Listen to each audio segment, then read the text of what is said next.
Hi, Bindu.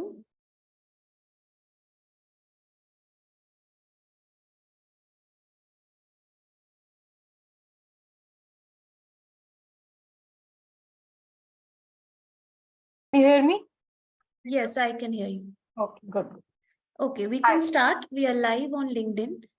So you will introduce me first, how it is?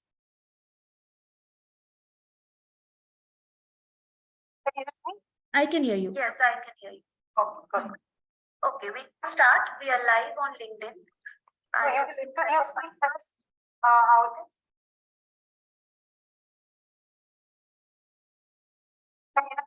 I can hear you. Yes, I can hear you. Okay, okay. We are live on LinkedIn. How it is? We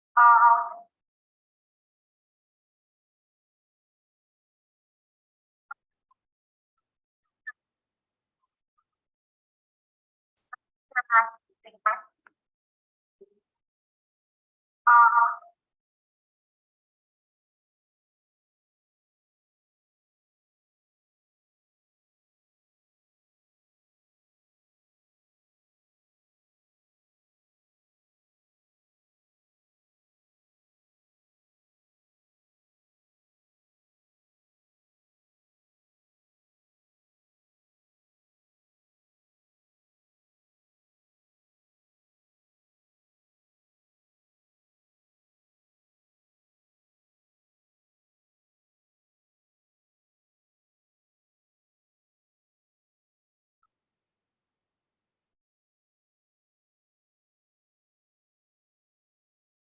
Hi, Bindu. I Hi. can't hear you. Okay, you've started?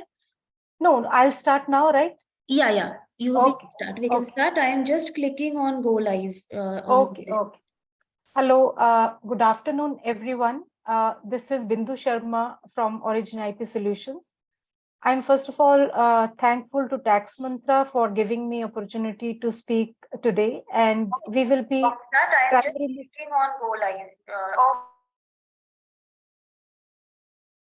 So we will be primarily discussing about how to avoid intellectual property pitfalls and what are the best practices to safeguard your businesses and create a long-term success story, and how you can utilize your intellectual property assets, create them, identify them at right time, and make use of them to realize full value of your IP assets. If you see how the trends have been changing with time, tangible assets are very easy to assess because you can see them, you can hold them in your hand, and you have lots of references around to find out value of your tangible assets. If you have house in MG Road, you know what is the value. If you have house in Whitefield, you know what is the value. But when it is intangible assets, it is difficult to assess value of your intangible assets. The reason being that, first of all, uh, uh, most of the companies, they find it very difficult to identify what is the asset till the time they lose it. There have been several examples in the past where the value of trade secret as IP was realized only when the trade secret was out. It was already leaked. So if you see how the trends have been changing, in 1975, the value of intangible assets was almost negligible. And now if you see the companies like Apple, Microsoft, Amazon, Facebook and all, so majority of their assets are intangible in nature. So around 90% total market value of 500 top companies is due to their intangible assets. And large companies, the largest enterprises in the world, they have been valued because of their intangible assets, whether it's Microsoft, Amazon, Johnson & Johnson. You take any segment, whether it's pharmaceutical, software, social media, most of the companies, they have their valuation done on the basis of their intangible assets. Now you have Walmart, Novartis. So how this intangible assets can be made valuable? I think every company can do it, whether small, if it is a startup, MSME, SME, large enterprises, every company has potential to unlock intangible assets, provided you have a right roadmap. IP assets are intangible. Before we start, let me just very briefly tell you what is intellectual property and what all comprises of intellectual property. So as the name suggests, intellectual property is creation of your mind. Creation of mind can be in the form of a pharmaceutical formulation. It can be a social media platform. It may be e-commerce platform. It may be brand name of your company, or a designer logo, design of a dress, design of a watch, design of a bottle. So IP can take any form, but depending upon the kind of IP you have set legal frameworks to protect it. Misappropriation or misuse of IP is very easy, because most of the knowledge is in your head, and once your employee leaves your company, he is carrying a lot of data, a lot of know-how in his head. So misappropriation and carrying IP from one department to another department, one person to another person, by phone calls, by WhatsApp, by passing of the files, or verbally, orally telling information from one person to one person, another person, is very easy. So misappropriation of IP is extremely easy. So if you don't protect it properly, then there may be a lot of leakage points in your organizations through which IP gets leaked, and end of the day, you see that you spend a lot of time in creating IP, and all your competitors are exposed to that particular IP. Now, identification is important.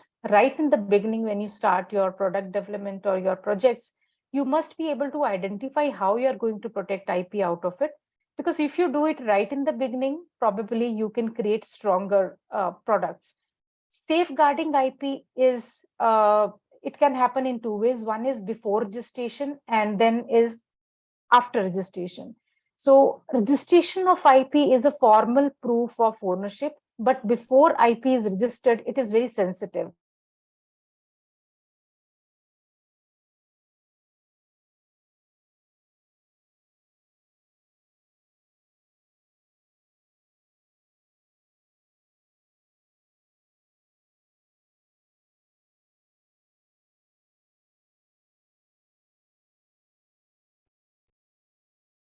So IP has to be safeguarded before registration very much. And in an organization, there may be a lot of IP, but limited part.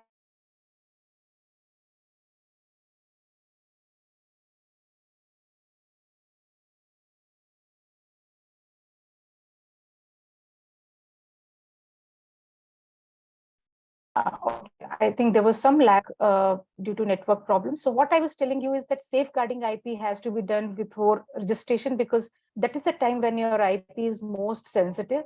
And strengthening IP is important, because there is a lot of research already. If you do not refer to work that has been already done by others, then you may be recreating something done by others. And good news is that every company can do the and create sorry to good interrupt. We lost the screen sharing. Yeah, am I? Yes, you're audible, but we have lost the screen sharing. Kindly reshare the screen. Okay, I will do that. I will do that.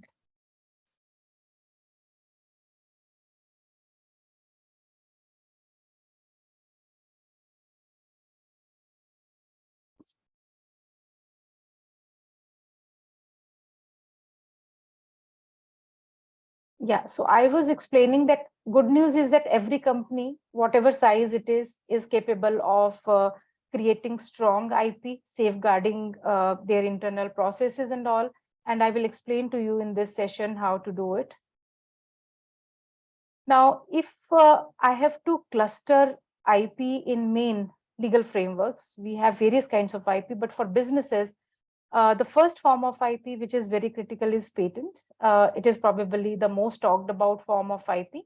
So patent can be for a product or process. Just to give you one example, maybe COVID-19 vaccine is a product that can be patented, but the process to make vaccine can also be patented. There are lots of do's and don'ts, what can be patented, what cannot be patented. But most of the times, any product which is novel, any process which is novel can be patented. Then trademark is something which is mandatory for you to register, because trademark is your brand name, name of your business, name of your product. So you have to be very careful at the time of devising your trademark. When you coin the new name for your product, you must do a trademark search and find out if the mark is really unique. Because if the trademark is not unique, it is resembling something which is already existing, then your trademark can give you a lot of trouble later on, because you start receiving legal notices from the big companies most of the times, and there may come a situation where you have to drop the trademark which you are already using. So trademark is almost all businesses, they should register their trademark, name of their products, but due care has to be taken at the time when you coin the new word. Copyright is a kind of IP which can be registered for the works of authorship, like your computer software programs, your books, periodicals, journals, protocols, all of them, they can be copyright protected. There are some 6 or 7 classes in copyright. If you have any study material, tutorials, videos, advertisements, cinematographic work, movies, documentaries, all of them, they can be registered under copyright law. And one good thing about copyright law is that there is something called as Berne Convention. And if you register your copyright in any one country which is member of Berne Convention, you automatically get protection in all member states of Berne Convention. So there are close to 160 countries right now that are member of Berne Convention. Design is a kind of protection which is given to aesthetic look and feel of the product, without bothering much about technology behind or how the product functions. Design just gives you protection over aesthetic look and feel of the product. For example, design of a watch, design of your phone, everything gets registered as design. And then we have a very, very interesting form of IP, which is called as trade secret.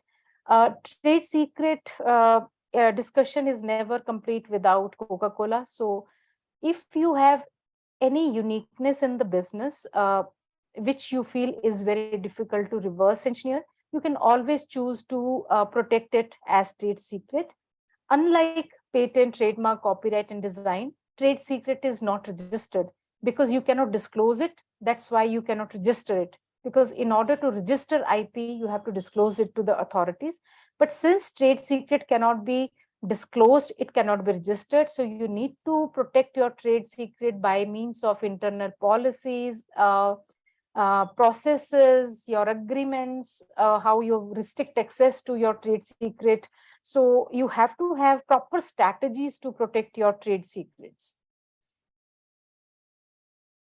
Problem solving is integral part of generating IP. If the problem solving also meets needs of the end user, then you actually create a useful IP.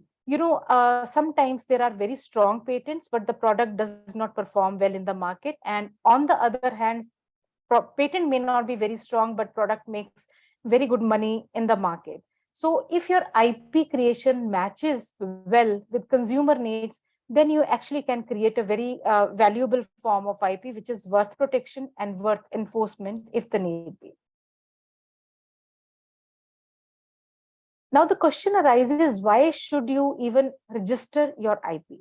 So your IP, depending upon the kind of product you have, can be registered in the form of patent, copyright, trademark, or design. When your IP is registered, your investors will have more confidence in you, because you can prevent others from venturing into same area. If your IP is registered, you can create a barrier. But if your IP is not registered, you cannot prevent others from copying your IP, and you fail to create entry barrier for your competition. So that is the first reason for IP to be registered. IP gives you market exclusivity. And once you own something, once you own a technology and patent is granted, you can always license it to others if you want. Okay, and when you license it to others, you can enjoy the royalty income that comes out of the licensing arrangement. And it is always possible to sell off your IP, because, like the way you can sell your tangible property, you can sell your house, you can sell your plot. So similarly, you can sell your IP also. And the way you can rent out your house, you can license your IP as well. And registration of IP is very good for branding and marketing your company or the product. You see lots of universities like MIT University and all, they brand their institution by projecting the number of patents they have filed. So having patent could be a very good branding strategies. When you buy a new product in the market and you see below that patent is applied for or patent is granted, the consumer gets more confidence to buy your product. And once you own IP and you see others infringing or encroaching upon your IP rights, you can always enforce your IP rights. But if you do not have registered IP in your name, it's almost impossible to enforce your IP rights on others. So that's why, IP registration is very important. But I also believe that you should not register everything that you're creating. You can always register IP which is relevant for your business, or IP which you feel can be licensed later on. Otherwise, IP is registration always costs you, and some part of IP can always go as a paper publication or white paper, because that also brings a lot of goodwill to your organization. Further, strategic partnerships and investments become easy when you have IP registration in place, because IP registration gives you lots of security. And when you get certificate from Government of India or whichever country you are filing in, it really gives you a lot of confidence that you own this particular piece of IP now. Most of the companies I visit, they find it very difficult to spot what is the IP in their product. Because if it is e-commerce platform, then where does actual IP lies? If it is a pharmaceutical formulation, whether the molecule is novel or not, how to spot IP is the first challenge the companies face. Just to give you a few examples, if you take example of Swiggy, it's a food delivery platform. So IP in Swiggy probably is in the platform that they have created. If you see the business model that Swiggy has, business model is very difficult to register in the form of IP, because business model does not qualify to be registered as a patent. If you register copyright, it doesn't give you much protection. So in e-commerce platforms like Swiggy, their online platform is IP, then their brand name is their IP. Voting Inc. is the classic example of IP in the form of trade secret, which has been safeguarded very well since past 70 years, close to 70 years, because after India had first election, there was a lot of fake voting that happened, and that was a time when that was a time when Election Commission called NPL Delhi and asked them to create ink which stays on finger for 20-21 days. And that's how this trade secret was created and licensed to Mysore paints and varnishes. And ever since that time, the secrecy of this particular formulation has been maintained very well. And even today, we are using the same formulation. So this is a very good example of trade secret. And of course, Coca-Cola, everyone knows. Domino's IP is in the recipes, and IP is in the tagline that Domino's started using off late, that is 30 minutes or free. So tagline itself was very impressive, and Domino's got a lot of consumer base because of that tagline, 30 minutes or free. Then one product may have multiple IPs. It's not just like, one product may have only one IP. If you take example of Apple phone, then it has logo, it has design, which can be registered as design, but the technology running inside the phone is always protected by a lot of patents. So one product may have multiple form of IPs in it. Byju's IP is their platform. It is content that they are creating. So brand name is their IP. COVID-19 vaccine, if you really ask me, the process to make vaccine could be a patent. Then the product itself can be protected in the form of patent, brand name, design of a bottle. So all of them collectively are the IPs in one particular product. One very important thing about IP is, one is like you should protect what you have done, but second is that you should always take precautions that you are not encroaching upon any third party's IP, because if you are encroaching upon others' IP, that can put you in a real big trouble. So due diligence has to be done for all products before you launch them, and it has to be made as a mandatory practice by the companies. There is a case study of Apple versus 𝗲𝘂𝑡x. So here 𝗲𝘂𝑡x is a small company, but they had very strong patents, and Apple's FaceTime service, you already know. So Apple happened to infringe 4 of its patents by using FaceTime service video, and then 𝗲𝘂𝑡x filed lawsuit against Apple, and in this particular case, Apple was ordered to pay $368.2 million to 𝗲𝘂𝑡x. And 𝗲𝘂𝑡x is a company that is having lawsuit against many of the big companies.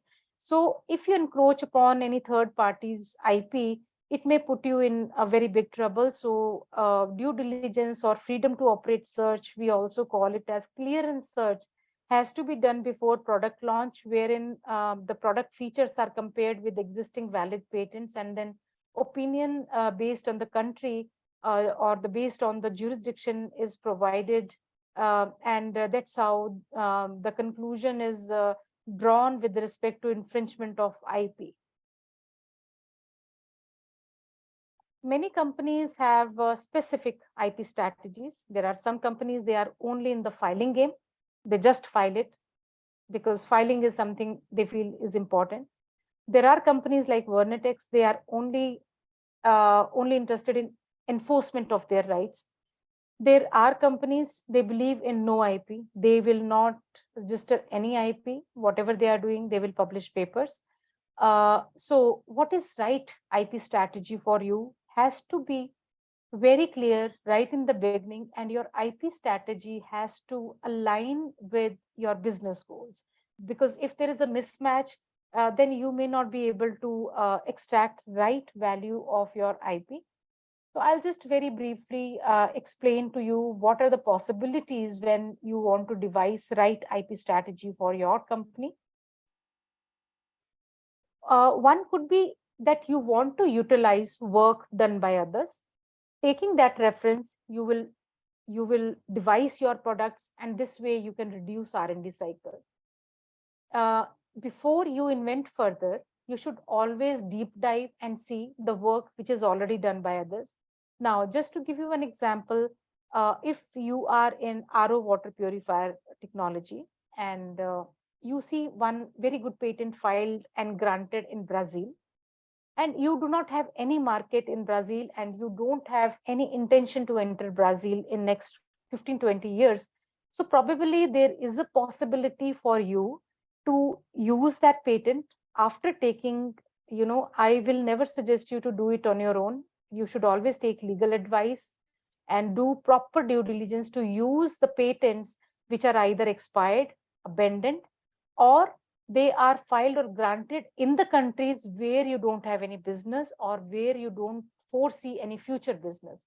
So doing that kind of homework yourself, and doing data mining, analyzing each and every patent, mapping the claims, there may be a possibility for you to utilize the information which is already available.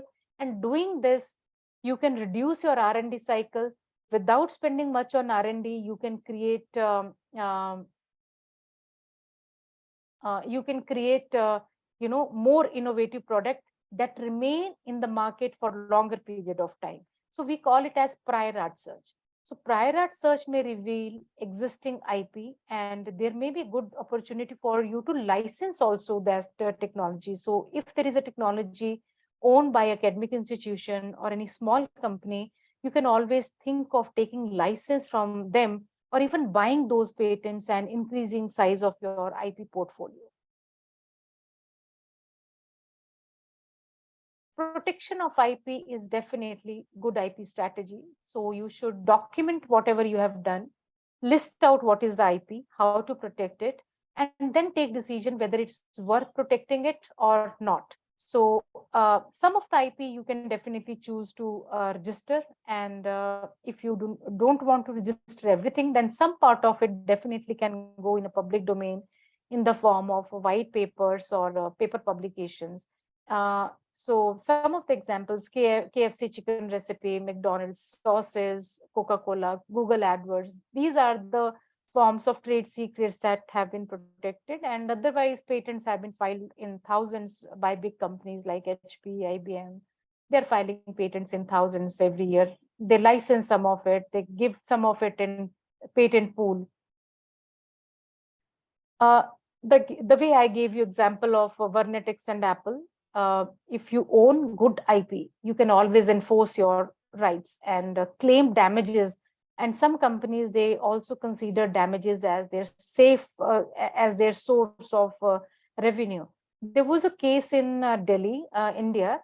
Anant Electronics and Futuristic Concepts Media, these two small companies, they were using a technology related to digital transmission system, and they did not do any due diligence in the beginning, and they had no idea that Philips was owning patent for this technology. And later on, when Philips got to know about it, Philips filed lawsuit against these two companies, and these two companies were then stopped from using this technology, and finally they both stopped their business operations in India. So what I mean to say here is that if you own a patent, you can enforce your rights. But if you're on the other side, you are a company which is going to start new products, and it is important for you to do your due diligence right in the beginning to ensure that you do not encroach upon any third party's intellectual property rights, because this may be very detrimental for your business, and it may bring a lot of stress, definitely, but bad name to your company. Monetization of IP is very interesting. When you own a house, it's up to you whether you want to sell or license. Similarly, when you own IP and that IP is of good quality, you can always think of licensing it out or selling it off. So interesting thing about licensing is that you can license it to more than one companies, and you can really make good money. There are lots of case studies on how successful IP licensing is done. So licensing is nothing but it is giving permission to others to use your intellectual property and pay you some amount of money as royalty. So licensing is a method wherein you transfer technology to the industry, and in return, industry pays you a certain amount of money as royalty. And this is a very brilliant way to bring products in the market as soon as possible, because your industry will always have better channels and better reach to the market. And that's how, if you're an individual inventor or if you are a small company, the partnership or joint venture licensing with the big corporates can really help you bring the product in the market sooner. And also this can serve as a source of income for you. And if you do not want to license at all, there is always option of selling off your IP. Process starts with the identification of potential buyers, then valuation of your IP, then negotiation of the agreement. But if this deal happens successfully, it's going to be very good for your business. enforcement of your patent rights can happen only when you have registered your IP. But if you have not registered your IP, then enforcing your IP rights is extremely difficult. In pharmaceutical industry, you see a lot of IP infringement cases coming up. Every third day, you see there is lawsuit filed against some pharma companies.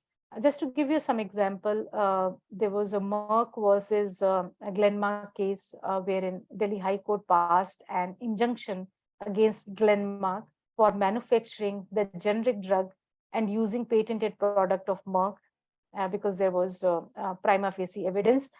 So if you are likely to use, or if you're using any technology and by chance if that technology is patented by somebody else, then usage of that technology may be very harmful or very injurious for your business.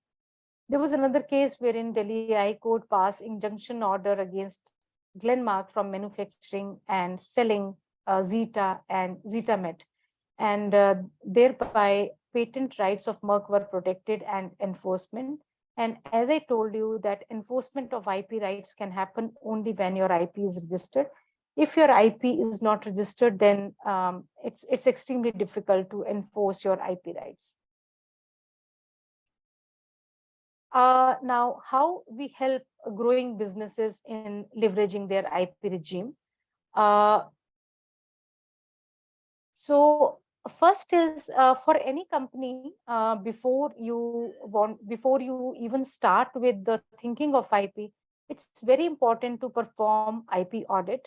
Professionally, we can always help you perform IP audit, but first round of IP audit can be done internally by you.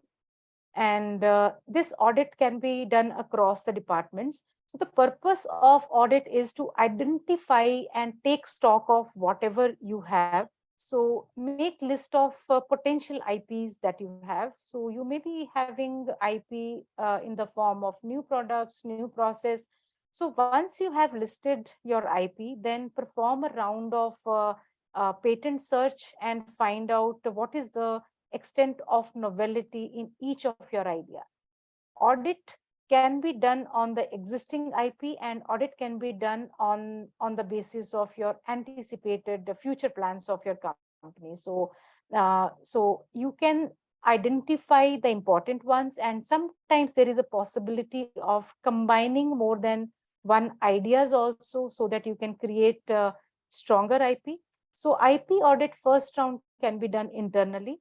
And IP audit should also take stock of the security measures you have in the company, whether your protected areas are restricted or not, whether your confidential files, confidential agreements, they are labeled as confidential or not, and how the information is being passed from one department to another department. And when you hire new employee, very important is like, all your secrets get leaked from your company by certain leakage points, and one of the strongest and most popular leakage point is that information flows through your employees. So your ex-employee can take some part of your information to another company, and similarly your new joinee can bring secret information of his prior employer in your company, and that may be equally dangerous. Okay. So your exit interviews have to be very good. When you hire a new employee, you have to have induction session for new employees and make sure that he does not bring any sensitive information from his previous company and implements in your company, because you will be in very big trouble if you do that. Then you need to have your IP policy very clearly, where ownership of IP is defined, security, confidentiality of information is defined properly, and your agreements with your customers, with your vendors, consultants, employees, whosoever is connected with your company has to have legal binding, and your agreements have to be good, so that your IP is protected. And whatever areas in your organization are restricted, where confidential work is going on, then you have to restrict physical access to that particular region. Okay, and then you have to have right strategy for your organization, whether you will be protecting IP, enforcing IP, how you want to see your competition on IP front has to be your IP strategy. Ideation workshops should be done very often because ideation workshops bring a lot of new ideas from your employees, and employees will confide in you and talk about new ideas only when the employees have confidence in you, and that confidence will come only when you have good policies and employee has full confidence in you, in the organization, that their ideas will not be misappropriated if disclosed to the management. So preferably you must have a IP committee or IP cell in your organization with 2 or 3 members as one chairman and other members, so that there is a proper structure and employees are comfortable disclosing their new ideas to the management. Sensitization programs have to be done from time to time, and sensitization programs may be in-house, or you can always have external speakers to perform sensitization programs in your organization, because sensitization programs bring a lot of clarity on how IP has to be managed, IP has to be handled, and it brings a lot of freshness in the organization. Then after you have performed audit and you have done ideation workshops, so you will slowly start creating repository of ideas. So creating repository of ideas is a very good thing for any organization, and you can always have a system of numbering the ideas so that you have a clear stock of the new ideas. Now once you have new ideas and you have a good collection of ideas, it's very easy for you to screen through the ideas and take some of them for registration. So this way you can assess, brainstorm around the ideas and take some of them for registration. And when you decide, when you take decision for IP registration, you must identify which is the right framework for you to register your IP. If it is just aesthetic look and feel of the product, or the packaging. Packaging is also very good way to register in the form of design. Because many companies, they ignore packaging, registration of the packaging. If it is really good and unique, you can choose to register your packaging as design. Monetization and licensing, because every form of IP that you have in your organization is not really going to help you internally, and you may not be utilizing everything that you are doing. So it's good idea to give out some form of IP, and you can monetize, license, and even you can sell some form of IP. Even though licensing and monetization, selling of IP is not very easy, it's always been a most challenging area of IPR. But still, I feel if you are vigilant right from the beginning and you have proper structure in place, then you can definitely license your IP and consider it as one of the ways to, enhance revenue of your company. Effective management is really required. So when I say effective management, suppose you have 10 patents, how do you manage them? In management also, one way of managing is that you have to docket all your patents. Every form of IP which you register, you have to docket it, and you have to see if any action is required from your side, because when you file for a patent, you have to see whether every fees is paid in time, office sections are replied in time, and same holds good for trademark also. And even though your IP is registered, you have to make sure that the maintenance fees or annual renewal fees is paid in time, because if you do not maintain your IP, then you may lose rights over your IP. It may get abandoned. So so managing IP is like you have to docket it and see if any office action, any fee is pending. So in order to keep your IP in force, you have to pay that fees. And second way of IP management could be that you must know which IP to keep, which IP to sell. And if IP is not important for your business today, you may let it expire or you may license it out. So that is a different, because you should not be maintaining the patents which you are not going to use, because that creates a lot of financial stress on the organization. And when you own something, any form of IP or tangible property, intangible property, you have to make sure that nobody is infringing. So you have to be vigilant about your IP. And if there is any misuse happening, or somebody is using your IP without your consent, then you have to see how you're going to stop such companies from using your using your IP without your consent. So you can always enforce your rights if it is really required.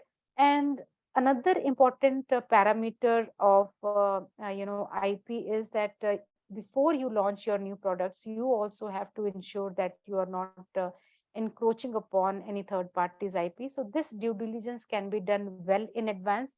And even though you are not infringing any third party's IP, but if you do infringement analysis in advance, it gives you a lot of mental peace, and without hesitation, you can launch your products in the market very well. And we cannot ignore the fact that you may be creating wonderful IP. You are taking all precautions to manage your IP. You are enforcing your patent rights very well. You are also making sure that you are not infringing any third party's IP in any way. You are doing everything, but you don't have good processes in the company. You don't have good policies. Your agreements are weak. So your all efforts is a waste if you do not have a good IP policy. Okay, and if your internal processes in the company are not good. So when I say internal processes, I mean to say that the way confidential information is handled in your company, the way your employees are sensitized, the way you restrict access to physical documents, the way new ideas are discussed in your organizations. If these things are not in place, your all efforts to manage, create IP is a waste. And if your agreements are not good, if your employees, consultants, customers, they are not bound by good agreements, even then whatever you are doing is a complete waste. So when we talk about IP processes, policies, in fact, the processes, policies, and agreements, they have to be fixed before you even start registering your IP. And most important of all is that you have to have a clear roadmap. Even if you have policy, but your employees are not even aware of, they have not even opened your policy, then there is no point having policy. Okay, so you have to have clear roadmap of how, in which month, what are you going to do. If you have a policy, your employees have to be aware about that policy. And then if everything is moving smoothly, then you have all the wheels of a machine moving properly, and that's how you can really not only create good IP, but also enforce your rights and make sure that you are safe from any litigation. So I'll just conclude my talk, and we'll have some 10 minutes for question answers. So IP, no doubt, is asset for your for any business and your business. And right processes, policies, strategies may be very helpful for you to realize full value of IP assets. And IP is one of the most effective tools available today to be ahead of the competition and create a robust business. And I missed one point that for those of you who are at a very nascent stage of their business or startups, if you create good IP right in the beginning, your company valuation may be at a very different level.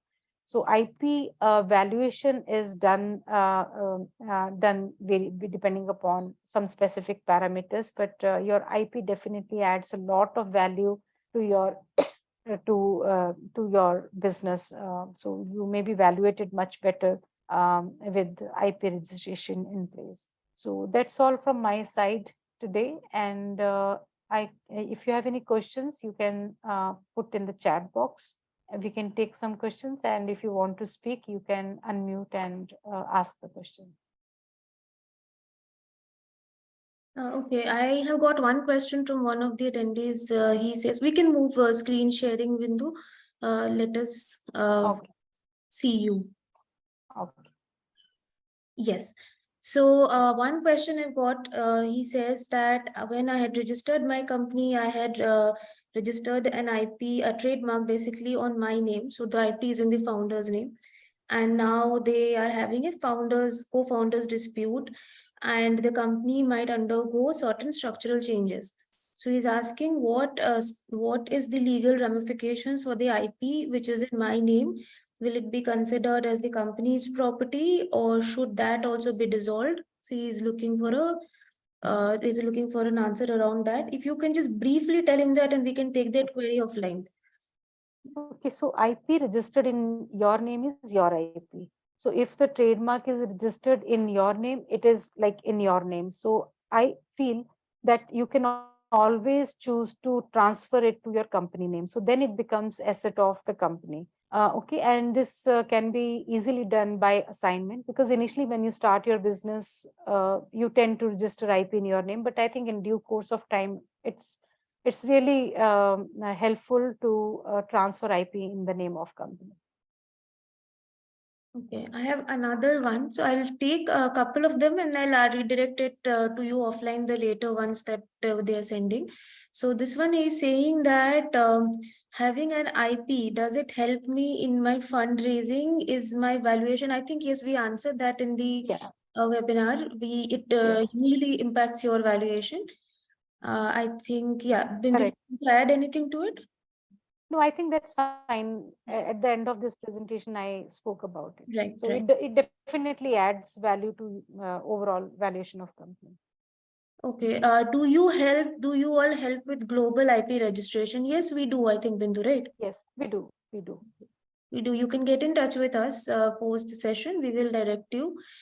Just a few lines before we end, just a few lines about Bindu. Bindu is a very veteran IP attorney, and she has been working very deeply with the ecosystem right now, irrespective of startups or matured businesses, just like us. So Tax Mantra Global and Bindu, we both operate very deeply in the ecosystem, helping out growing businesses in various tax, legal, and cross-border advisory. Bindu is also one of our very esteemed venture partners. We work very deeply with her. So if you need any assistance in terms of your intellectual property rights questions or anything that is pending at your end, any litigation support, she is the best person to guide you with it. So you may very well get in touch with us and we will connect, and we can help you out with any IPR related issues.